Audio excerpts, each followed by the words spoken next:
ಎಲ್ಲರಿಗೂ ನಮಸ್ಕಾರ. ಕಥೆ ಬಂಡಿಗೆ ಸ್ವಾಗತ. ನಾನು ಸಿರಿ. ನಾವು ಮಾರ್ಚ್ 8ರಂದು ವಿಶ್ವ ಮಹಿಳಾ ದಿನಾಚರಣೆಯನ್ನು ಆಚರಿಸುತ್ತಿದ್ದೇವೆ ಅಲ್ವಾ? ಹೆಣ್ಣು ಸಮಾಜದ ಕಣ್ಣು, ಗಟ್ಟಿಗಿತ್ತಿ ಅಂದರೆ ಜೀವನದಿ, ಜೀವಜಲಕ್ಕೆ ಹೆಣ್ಣನ್ನು ಹೋಲಿಸಬಹುದು. ಹಾಗಾಗಿ ನಾನು ಇಂದು BR ಲಕ್ಷ್ಮಣರಾವ್ರವರ ಒಂದು ಭಾವಗೀತೆಯನ್ನು ನಿಮಗಾಗಿ ಕಥೆ ಬಂಡಿಯಲ್ಲಿ ಹಾಡಲು ಪ್ರಯತ್ನಿಸುತ್ತೇನೆ. ನಾನು ಈ ಹಾಡನ್ನು ವಿಶ್ವದ ಎಲ್ಲ ಮಹಿಳೆಯರಿಗೆ ಡೆಡಿಕೇಟ್ ಮಾಡುತ್ತೇನೆ.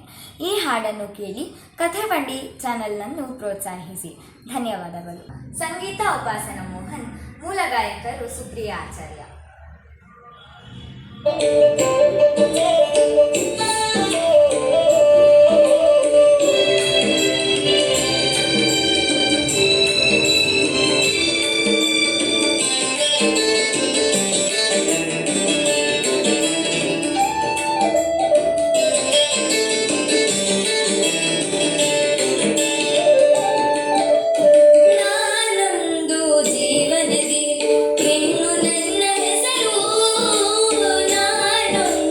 ಜೀವನದಿ